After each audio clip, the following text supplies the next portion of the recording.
Modi is a nationalist leader, और मैं हमेशा ये कहता हूं पाकिस्तान को भी एक नेशनलिस्ट लीडर की जरूरत है। आधे लीडर की जरूरत नहीं है जिसका आधा पांव पाकिस्तान में एक टांग हो और दूसरी टांग दुबई या लंदन में हो। हमें ऐसा लीडर नहीं चाहिए। इसीलिए आपका और भारत का कंपैरिजन नहीं बनता। आपकी डेस्टिनेशन अब जो है वो काबुल की तरफ है। आपको सिर्फ अब अफगानिस्तान के साथ कंपेयर किया जा सकता है।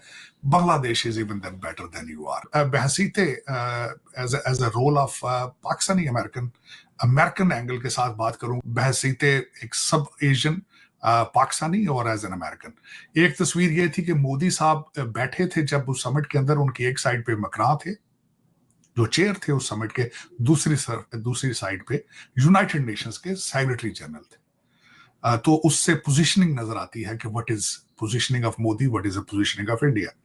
दूसरी तस्वीर जो है वो भी इंपॉर्टेंट है।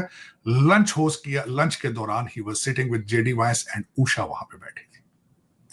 तीसरा ऑप्टिक्स मैं बताना चाहूंगा कि स्टेज के ऊपर माइक्रोसॉफ्ट के वहां पे गूगल के सुंदर पिचाई, उनकी स्पीच भी एक मेन स्पीच थी और वो भी इंडियन है।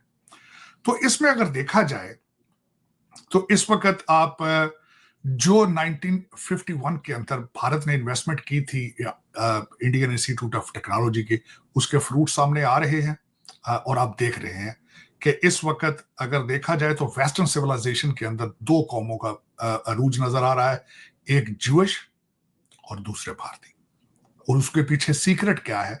तालीम है, इनोवेशन है, विल है, डेडिकेशन है, ये चीजें हैं। इसके बगैर आगे नहीं हो सकता। लेगेसी का लोगों को शौक है, जो कि जहां से मैं हूं वहां इन चीजों का बिल्कुल फुकदान है। लोगों को तालीम अभी तक मुझे आज किसी ने क्वेश्चन किया किसी चैनल पे कि पाकिस्तान में आर्टिफिशियल इंटेलिजेंस का मुस्तकबिल क्या है, तो मैंने एक सिंपल जवाब दिया था, जहां काले जादू में और काले बकरों में बिलीव करते हो उनको आर्टिफिशियल इंटेलिजेंस की जरूरत नहीं होती। और वाकई आज मैं वाकई कहूंगा वहां पे आज भी जिन्नात के जरिए गवर्नमेंट हुकूमत चलाने की कोशिश की जा रही है। मैंने अगले दिन एक और बात आलिया की है कि डीप सीक से ये क्वेश्चन किया था कि what is the future of Pakistan.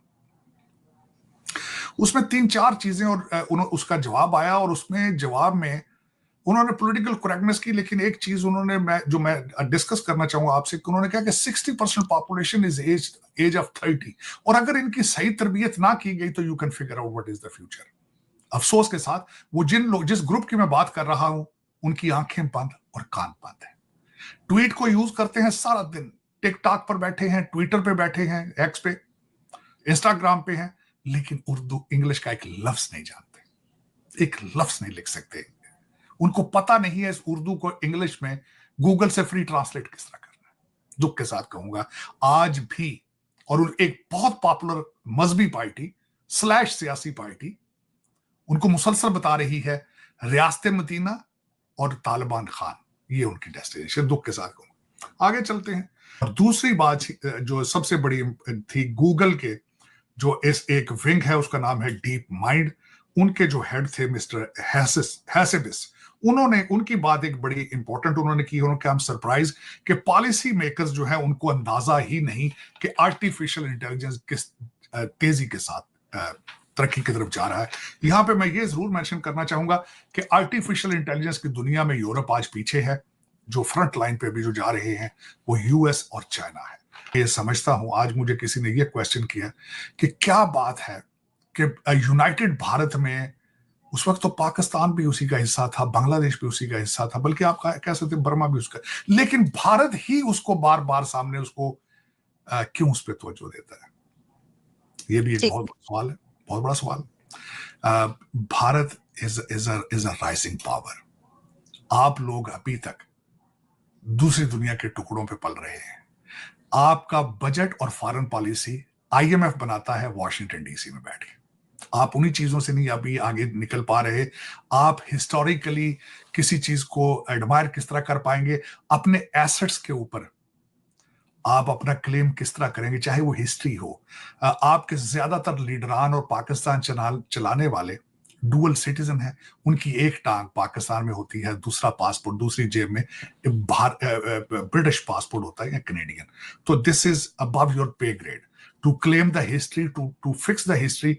बल्कि कोहिनूर हीरे के ऊपर भी क्लेम भारत का है, आपका नहीं है, बिकॉज यू आर, मैं हमेशा ये कहता हूँ, you are not Pakistani. Because Pakistan के अंदर इस वक्त अलमिया ये है, पाकिस्तान के अंदर पाकिस्तानी कोई नहीं रहने वाला। जो बच्चा पैदा होता है उनमें से ज्यादातर ख्वाहिश होती है पैसे देकर जाके मौत खरीदते हैं। उन कौमों के लिए ये जरूरी नहीं है कि हिस्ट्री को पढ़ा जाए। क्या है कि जेलम के पास जो पहला बैटल ग्राउंड होता था, वहां पे हम हमेशा हर फॉरेन इन्वेडर को लेट के वेलकम करते थे। हमारे डीएनए में फाइटिंग नहीं है, हमारे डीएनए के अंदर पार्टी है। अमेरिका के अंदर अगली जनरेशन काम करने से इनकार हो चुकी है। 12 साल ओबामा साहब ने लगा के इनको गांजे पे लगाया था। तो प्रोपेगेंडा पाकिस्तान आर्मी का सबसे बड़ा हथियार है, क्योंकि उनको प्रोपेगेंडा के चूरन से अपनी जनता की जो डिस्प्लेजर है उसको डाइवर्ट करना होता है। तो वहाँ पे ये जो रैंक्स हैं ना, कोई लेफ्टिनेंट जनरल है, कोई मेजर जनरल है, वहाँ तो कर्नल लेवल के जो आईएसआई के ऑफिसर हैं वो उस देश को चलाते हैं। वहाँ तो मेजर लेवल के जो होते हैं, बड़े छोटे रैंक के ऑफिसर्स होते हैं, जब वो आईएसआई में होते हैं तो वो प्राइम मिनिस्टर को इंस्ट्रक्शन दे रहे होते हैं on behalf of field marshal. तो पाकिस्तान एक ऐसा ही अनहोना सा देश है। और बाय द वे, अफ्रीका में भी जहाँ जहाँ इस वक्त फौजी डिक्टेटर्स हैं, उसी तरह का सेटअप पाकिस्तान में भी है। लेकिन पाकिस्तान को एक एज है कि वो ये कि पाकिस्तान चूँकि सबके साथ, चाइना के साथ भी अपने संबंध रखता है, या चाइना के साथ भी सोता है, अमेरिका के साथ भी सोता है, अरबों के साथ भी सोता है, तो इसलिए पाकिस्तान का सर्वाइवल चलता रहता है। तो हर कोई उसकी बोली लगाता रहता है। तो पाकिस्तान बस इसी तरह चल रहा है, वहाँ पे रैंक मैटर नहीं करते, वहाँ पे गैंग मैटर करते हैं। और जो जो गैंग है वो पाकिस्तान आर्मी ही चलाती है, अनफॉर्चुनेटली।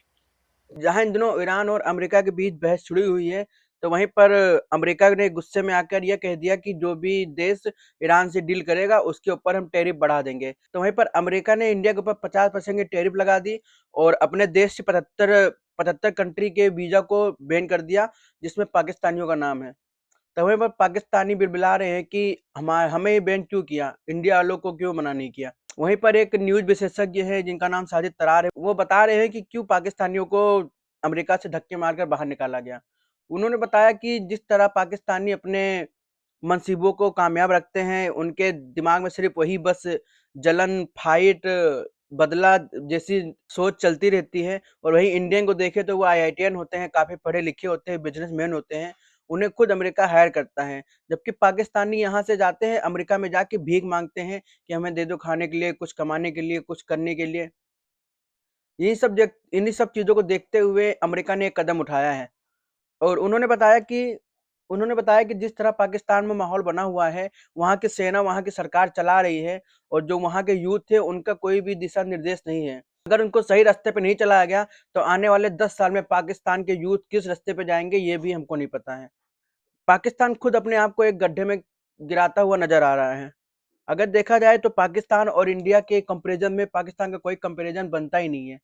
वहीं पर पाकिस्तानी मीडिया बोल रहे हैं कि हम तो अमेरिका के टुकड़े पे पलते थे, आईएमएफ हमें लोन देता था, फिर क्यों डोनाल्ड ट्रंप ने ये कदम उठाया और हम पाकिस्तानियों को बाहर निकाल दिया।